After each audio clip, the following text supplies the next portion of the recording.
Keeping on the same theme of the Donald Trump crime family, we have to talk about a new report from Citizens for Responsibility and Ethics in Washington, one of the most tortured acronyms out there. It's CREW. Makes me think Marky Mark and the Funky Bunch. They have a new report just detailing the billions of dollars of wealth that Trump and his sons and the daughters that he'll acknowledge, not including Tiffany, have managed to accrue through disgustingly underhanded and corrupt means. I assume that you're in favor of this, Matt?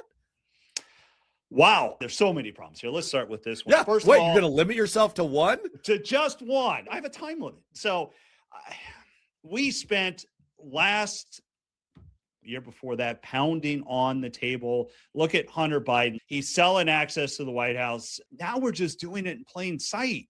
It's not only, there's all these reports out there.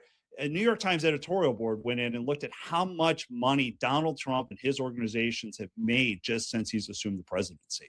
And you combine that with what the children are making, you combine with what you talked about in your Trump dump with open gifts that they are giving to this administration. The grift, the corruption is wide open out there, and Republicans are saying nothing. It goes into this real problem that I think we have, is that we just don't seem to care as Republicans when it's our side. And then we can't understand why voters kick us out of office, and we can't seem to understand why they don't trust us anymore. I do not believe that your average Republican congressman, politician, whatever, is more apt to become corrupt than your average Democrat. We're all in this together. That said, what the entire Republican Party apparatus, as I said a moment ago, has done around Donald Trump, it's often described as gaslighting. It's described as making you question the evidence of your own senses. I think it goes a little bit further than this, and I'm sorry, I am going to have to throw a dart at you and your party here. It's swift boating.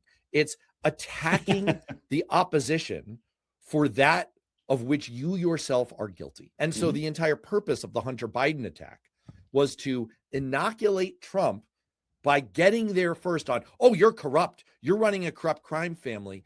And now that he's been in office for the last year, he has blown all the charges, which were mostly unsubstantiated about Hunter Biden, out of the water, up and down. And there's no defense for it. There really isn't. And the problem is, when you're a party that runs as good government and you run as rule of law, but then you blatantly break that promise to the American people, you lose elections.